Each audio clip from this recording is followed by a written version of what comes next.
Vivian's champagne struck Amara's white uniform, and every violin in the ballroom seemed to stop at once. Gold lights spilled from chandeliers onto the black marble floor of the Moretti mansion, catching in the broken crystal at Amara's feet. The room smelled of beeswax, expensive perfume, and the sharp bite of spilled wine. I watched from the shadow beside the library doors, one hand resting against the cold brass handle, while 24 guests turned toward the only black maid in the room. Vivian stood before her in a silver gown, the empty glass loose between manicured fingers. "Look what you made me do." Amara looked down at the burgundy stain spreading across her sleeve. She had not touched Vivian. Everyone had seen that. No one said it. In my house, truth usually belonged to whoever possessed the most power, and Vivian wore my ring. She took a linen napkin from Amara's tray and pressed it against the stain, grinding the fabric into Amara's wrist. "Clean the floor," she said. "Then apologize." A few guests lowered their eyes. One man hid a smile behind his bourbon. The string quartet remained motionless, bows suspended above polished wood, as though even the musicians understood that silence could become a weapon. Amara's fingers tightened beneath the napkin. For 1 second, I expected the familiar response my name drew from everyone around me. Lowered eyes, a trembling apology, obedience disguised as respect. Instead, she gently removed Vivian's hand. Then she folded the stained napkin into a precise square and placed it on a silver tray. "I will clean the wine," Amara said. Her voice was quiet, but it carried through the ballroom. "That is part of my work." Vivian's smile thinned. "And the apology?" Amara lifted her chin. Not recklessly, not theatrically. Her gaze remained steady, her shoulders straight beneath the wet uniform. "I won't apologize for something you chose to do." Air whispered through the vents. Somewhere near the terrace, ice shifted inside a glass. Vivian stepped closer, the diamonds at her throat flashing like small blades. "You should remember who you're speaking to." "I know exactly who I'm speaking to," Amara replied. "I'm asking you to remember that you're speaking to a human being."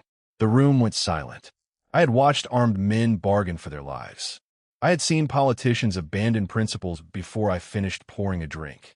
Yet this woman, whose job could disappear with one sentence from me, stood alone beneath 100 judging eyes and refused to surrender the smallest piece of herself. The risk was not abstract. Her wages, her position, every reference she might need after leaving this house. All of it hung from Vivian's next breath. Still, Amara did not plead. Vivian turned toward the darkness where I stood. "Dante, are you going to allow this?" That was when Amara finally looked at me. There was no appeal in her eyes. She was not asking me to rescue her.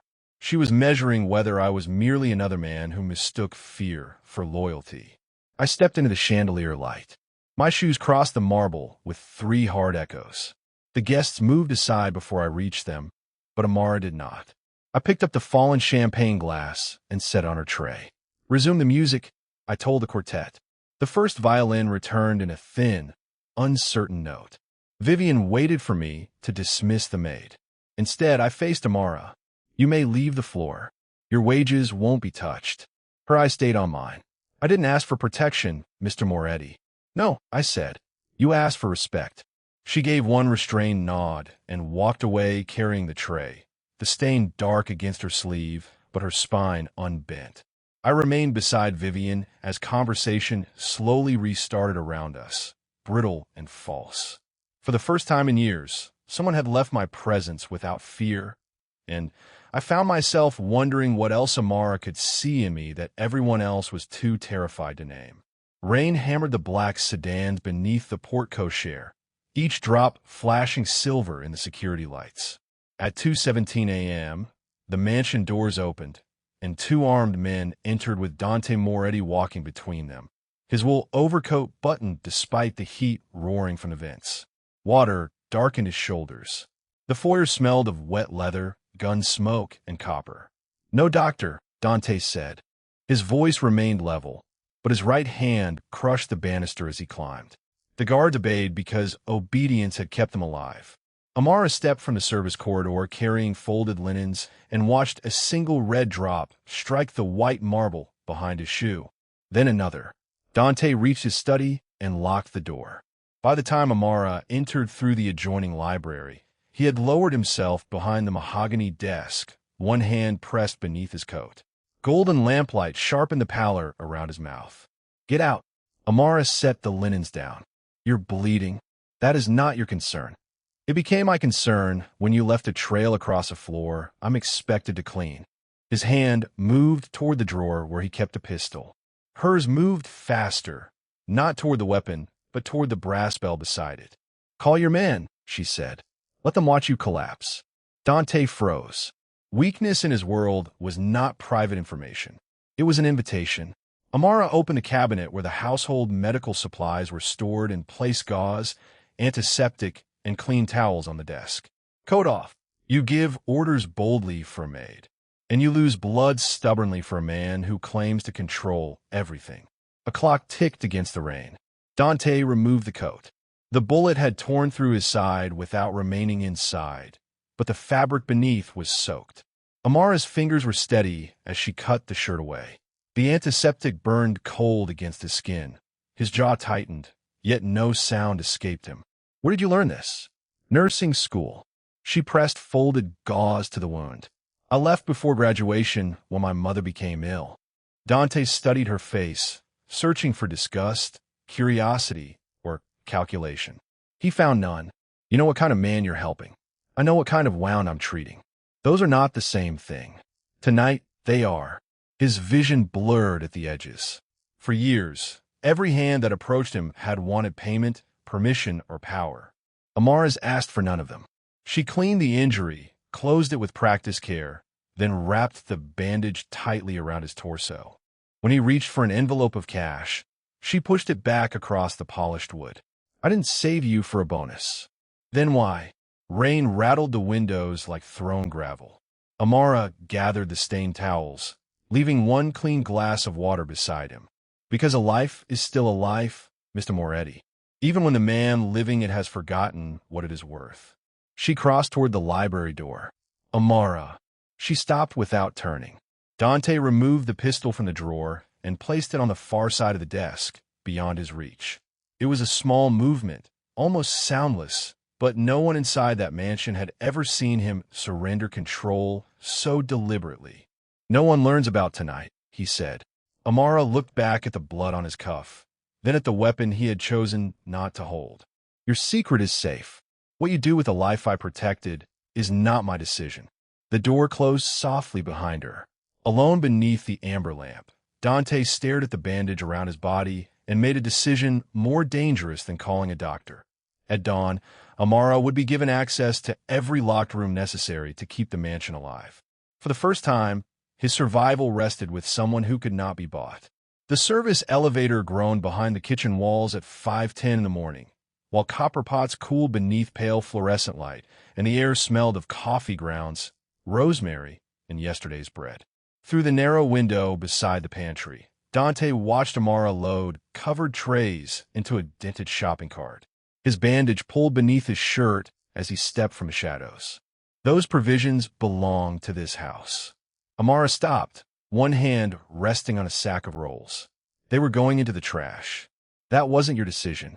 "No," she said, meeting his gaze. "Hunger made it for me." She pushed the cart through the servant's entrance. This time, Dante followed. Dawn had turned the neighborhood beyond the Moretti gates the color of cold steel.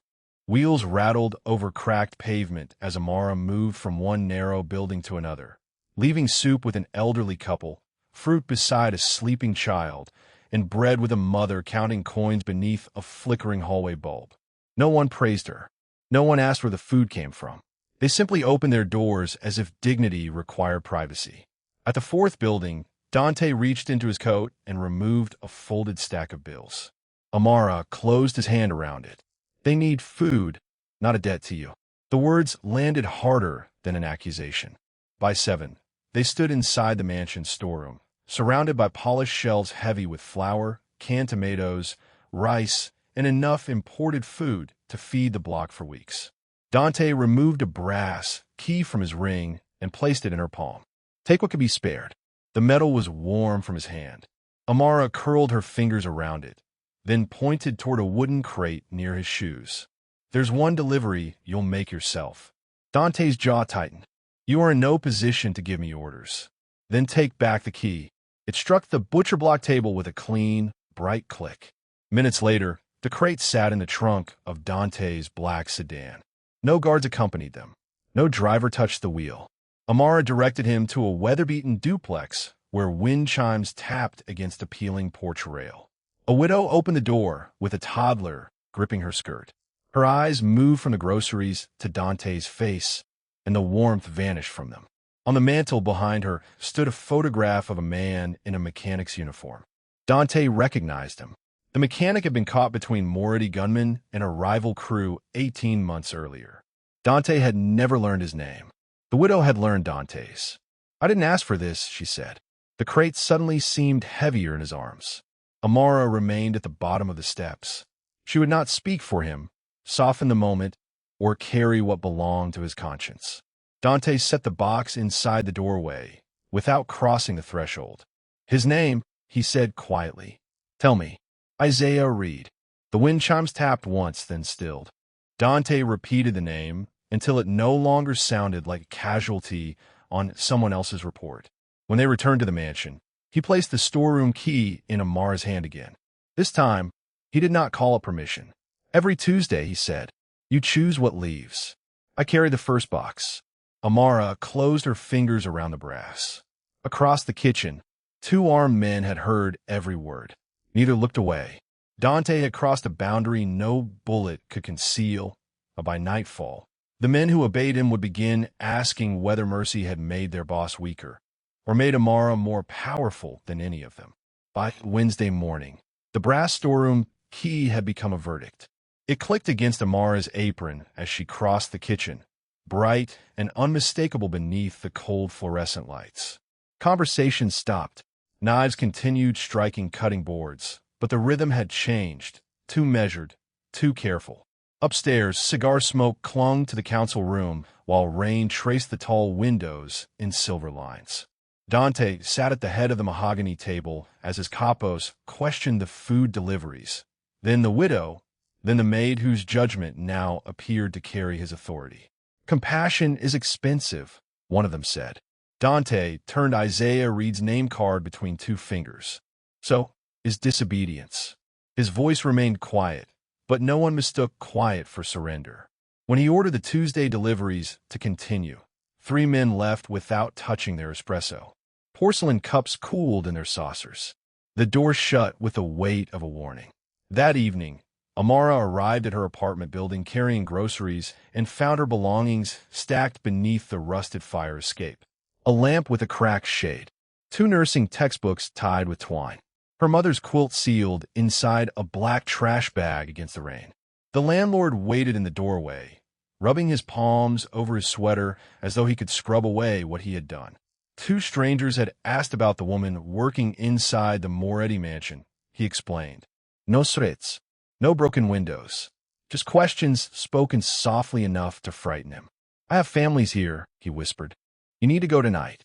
Amara looked past him toward the narrow staircase she had climbed for 4 years. Then she placed her key in his palm. No plea, no scene, only the metallic tap of one small life being closed. Dante arrived 20 minutes later after the landlord's nervous call reached his security detail. Headlights washed the wet brick white, and the black sedan idled at the curb, breathing exhaust into the freezing air. Dante stepped out with an envelope thick enough to bend under its own weight. "This covers a year somewhere safer." Amara did not take it. Rain gathered along her lashes while water darkened the shoulders of her coat. "Your men made me dangerous to house," she said. "Your money cannot make that unhappen. Then stay at the mansion." "As what?" The question stopped him more cleanly than a weapon. Amara lifted the trash bag containing the quilt and set it beside her suitcase. "An employee who owes you shelter? A witness kept where you can watch her? Something else you can protect until it belongs to you?" Dante's hand tightened around the envelope. In his world, every loss had a number. Businesses could be rebuilt. Loyalty could be purchased. Silence had a rate. Yet Amara stood before everything she owned and refused the one language that had never failed him. A cold drop slid from his jaw onto the money. Slowly, he lowered it. "What do you want from me?" "Nothing tonight." She took the handle of her suitcase herself. "I want you to understand what your name cost people who never chose it." Dante ordered the sedan to leave Amara at a small extended-stay hotel she selected, with no guards at her door and no bill placed in her debt. Before entering the car, she removed the brass storeroom key from her apron and pressed it into his palm. "Until your house decides whether this opens a pantry," she said, "or starts a war." The car disappeared through the rain. Dante remained beneath the fire escape with the key cutting into his skin. Behind him, one capo's vehicle rolled slowly past the corner without stopping. By dawn, Dante summoned every ranking man to the mansion and placed the key in the center of the council table. "Choose carefully," he said. "If feeding hungry families threatens my authority, then the weakness in this room isn't mercy." No one reached for it. No one looked away. And for the first time, Dante understood that keeping Amara near him would not require owning her gratitude. It would require becoming a man whose presence no longer destroyed her life. The dry rasp of paper carried through the mansion's service corridor long after midnight. Beneath a flickering fluorescent tube, a delivery ledger lay open beside Amara's cleaning cart, its pages smelling of dust, ink, and machine oil. She had picked it up only because someone had left it beneath a leaking pipe. Then she saw the same address repeated beside shipments labeled restaurant equipment, an abandoned warehouse 3 blocks from an elementary school. The listed weights were wrong. 40 crates of serving trays did not weigh 12 tons. Amara traced the delivery route with one finger. Trucks would pass apartment courtyards, a playground, and the narrow street where families gathered for her weekly food deliveries. Tucked inside the back cover was tomorrow's manifest. Rifles, ammunition, detonators. Departure, 2 a.m. A bus ticket remained folded in her coat pocket upstairs. After losing her apartment, she had bought it with the last of her wages. A clean exit before the Moretti name swallowed anything else she owned. By sunrise, she could have been 2 states away.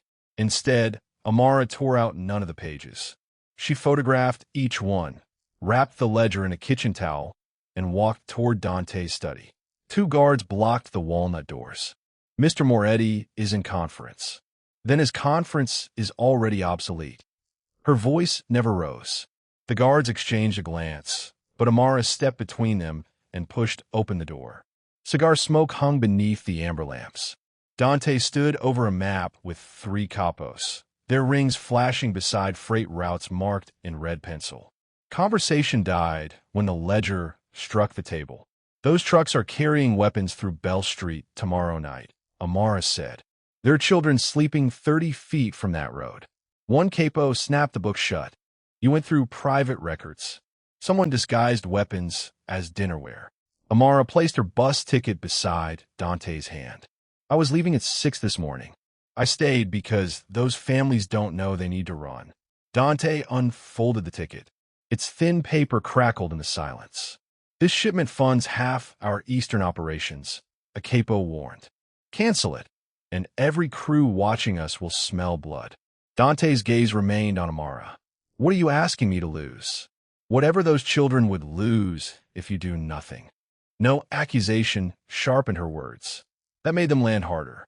Dante looked toward the rain-striped windows, then back at the red route crossing Bell Street. Weeks earlier, he would have ordered the shipment moved and called that mercy.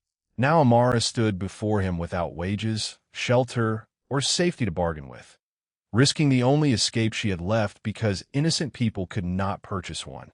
"If I stop this," he said, "men who built my empire will turn against me." Amara slid the ledger back across the polished wood. "Then decide what your empire is worth when I'm the only person in this room willing to name its price." A clock clicked above the fireplace. Dante picked up the telephone and pressed the secure line. The capo stiffened. "Freeze every vehicle attached to this manifest," he ordered. "No moves. No driver leaves." A voice protested through the receiver. Dante cut off. "You have until midnight to shut the operation down." He lowered the phone, but kept the bus ticket beneath his palm. Around him, loyalty hardened into something colder. Amara had chosen to remain. Now Dante had chosen her judgment over his profit, and before midnight, his entire empire would demand payment. At 11:17, three black trucks rolled through the mansion gates, their tires hissing over rain-dark gravel.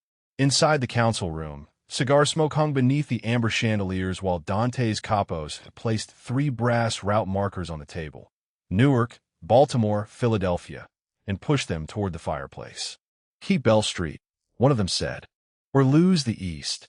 Dante stood at the head of the polished mahogany table, the frozen manifest beneath his hand. Beyond the tall windows, rain struck the glass like scattered gravel. Bell Street stays closed. A chair scraped backward. Another man removed his Moretti ring and dropped it beside the markers. One by one, 6 others followed. Metal clicked against wood. Routes, crews, and years of purchased loyalty vanished in less than a minute. Dante gathered the manifest, crossed to the fire, and held one corner over the flame. Orange light climbed the paper, curling columns of profit into black ash. "Then the East is yours," he said, "but those weapons will never reach that neighborhood." By midnight, 3 distribution lines no longer answered him. Half the guards stationed at the mansion had abandoned their posts, leaving the corridors hollow and cold. Yet Dante did not call them back. While his empire split under crystal light, Amara was 6 miles away beneath the blue-white glare of Bell Street's street lamps, knocking on apartment doors with Isaiah Reed's widow beside her. She did not mention guns. Panic would have crowded the sidewalks. Instead, she carried a handwritten list, told parents a gas line had become unsafe, and directed them toward the church basement 2 blocks west. The air smelled of wet brick and engine exhaust. Children emerged wrapped in blankets. Elderly tenants gripped paper grocery bags filled with medicine. Amara counted every name herself. When a mother refused to leave without her sleeping son's inhaler, Amara climbed 4 flights through a building already losing heat and returned with a blue plastic device clenched in her palm. No Moretti guard led her. No armored car sheltered her. By 12:26, the last family crossed the church threshold. Behind them, men loyal to Dante stripped the concealed warehouse of detonators, disabled the crates, and surrendered the remaining cargo to contacts who could ensure it never returned to the street. No explosion came, only the heavy slam of warehouse doors and the fading growl of empty trucks. Dawn found Dante outside the church, his coat soaked through, without an escort. Amara stepped into the gray morning after placing the final child on a cot. A blister had opened across her palm from carrying boxes. Soot marked Dante's cuff where the manifest had burned. "They're safe," she said. "And the operation is gone," he answered. "So are 3 routes, 7 captains, most of the eastern crews." Amara studied the empty street behind him. "Do you regret it?" From inside the church came the soft scrape of folding chairs and a child coughing into his mother's shoulder. Dante looked through the rain-streaked window at the families sleeping under donated quilts. "Ask me when the price is finished." Headlights appeared at the far end of Bell Street. 2 dark sedans stopped beneath the traffic light, but no doors opened. Dante moved toward Amara. She stepped past him instead and locked the church entrance herself. Then his phone vibrated. The message contained only a photograph of the mansion's east corridor and 4 words: "Open the locked room." Dante's gaze hardened on the screen. Behind that door lay the one thing his remaining men had never been permitted to see, and by sunrise, surrendering his territory would no longer be the greatest price demanded of him. Rainwater whispered from the mansion's copper gutters when the east corridor lights flickered on, one after another, revealing dust suspended above the black marble floor. Dante entered with Amara beside him, the threatening photograph still glowing on his phone. No guards followed. At the corridor's end, a steel door stood behind a velvet curtain, its lock scratched by years of keys that had never turned. Dante removed a thin chain from beneath his shirt. The brass key hanging from it was warm from his skin. "Whatever is inside," Amara said, "you don't owe it to the men watching your house." His fingers stopped inches from the lock. "I owe it to you." The mechanism opened with a heavy metallic click. Cold air moved across their faces, carrying cedar, old paper, and the faint medicinal smell of a room sealed too long. There were no guns inside. No cash. Only a narrow bed, a wooden rocking chair, and dozens of drawings pinned beneath amber lamps. Each showed the same woman with kind eyes standing beside a dark-haired boy. Dante crossed to a framed photograph, but Amara reached the inscription first. Elena Moretti and her son, Dante, 1998. My mother hid people here, he said. His voice sounded stripped of command. Women whose husbands work for my father. Children caught between families. On the desk lay a ledger filled with Elena's handwriting. Names, rent payments, school tuition, safe addresses. Isaiah Reed appeared on the final page. Beside his name were 3 words: refuse the order. Amara turned toward him. Dante did not look away. He admitted that Isaiah had refused to let weapons pass through Bell Street years earlier. Dante's father ordered the punishment, but Dante, newly installed as boss, had signed a report that buried the truth to preserve the Moretti name. The widow had not rejected an old casualty. She had rejected the man who helped erase her husband's courage. Outside, an engine idled beyond the wet windows. Dante's phone rang.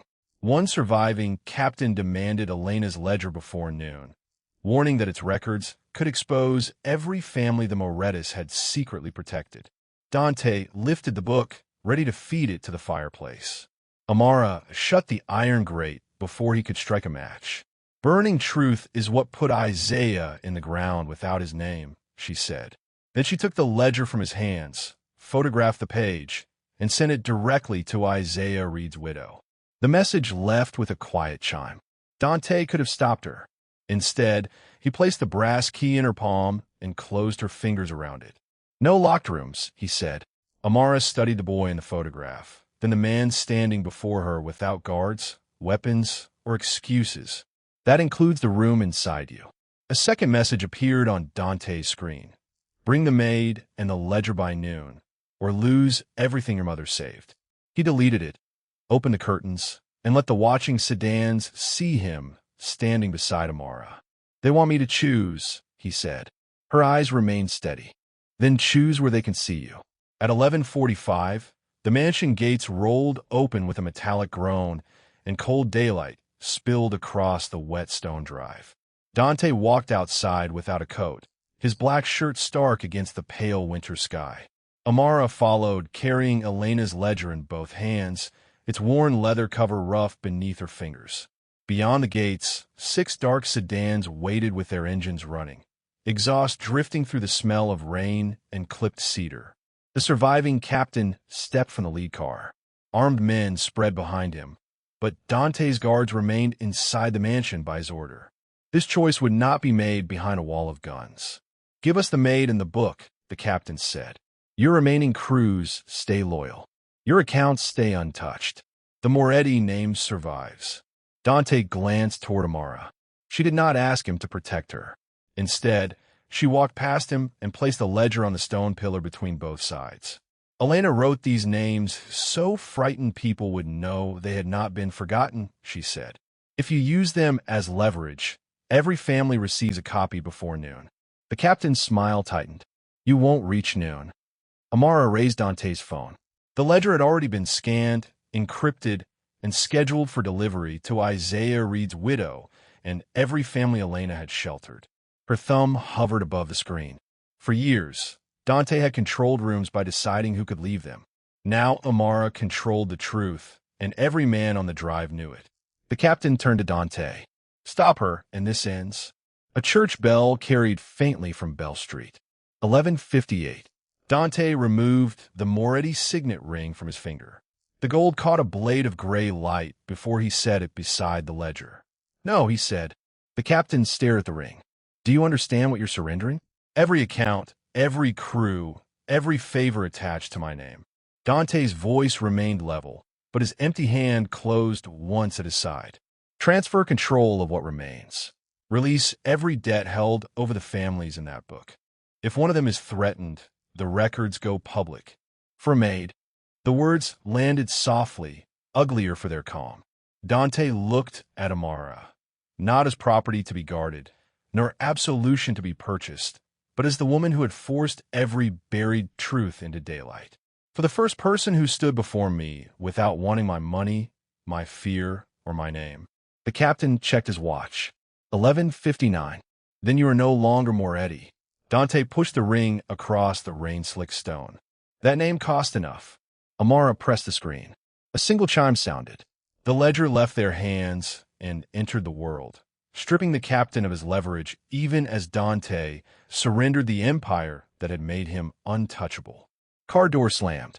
Engines rose, then faded beyond the gates. No gunfire followed. Only rain ticking against leather and stone. Dante remained where his men could see him, unarmed, dispossessed, and standing beside the woman he had refused to trade. From inside the mansion came the heavy clatter of weapons being laid down as guards chose whether to follow a boss who no longer possessed an empire. Amara picked up the signet ring, closed Dante's hand around it, and said, "Losing power does not make you honest. What you do without it will." The grandfather clock inside struck noon. Then the front doors opened behind them, and every face in the entrance hall turned toward the man who had chosen her, waiting to learn whether Amara would choose him back.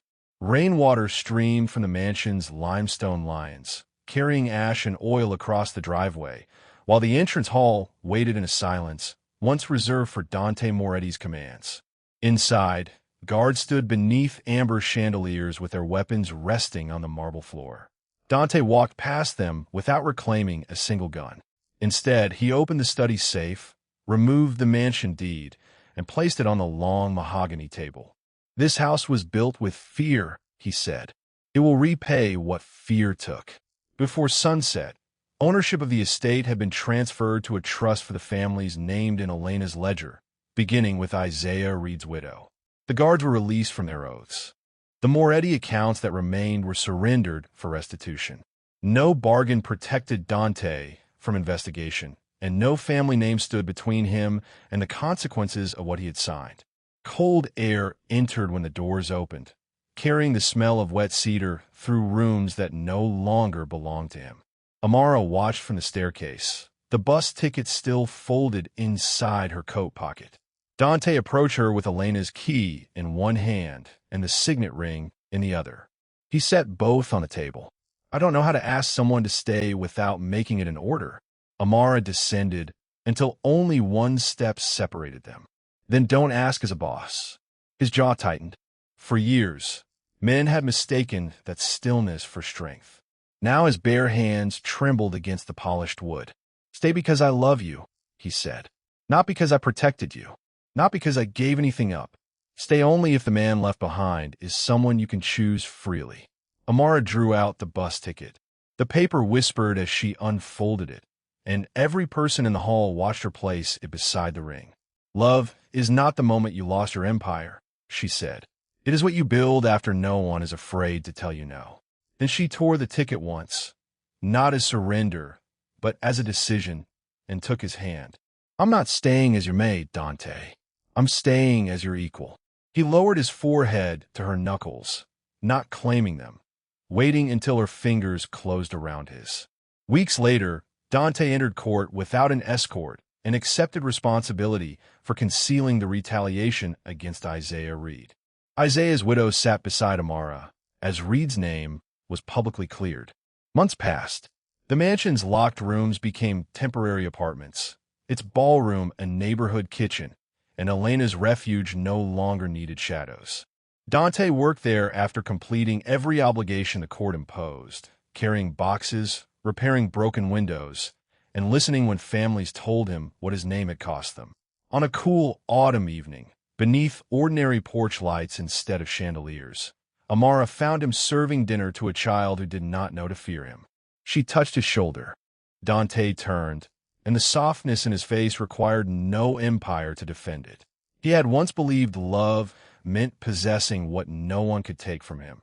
Amara taught him it meant becoming someone she was free to leave and chose to stand beside. And that day, the world remembered what dignity looks like.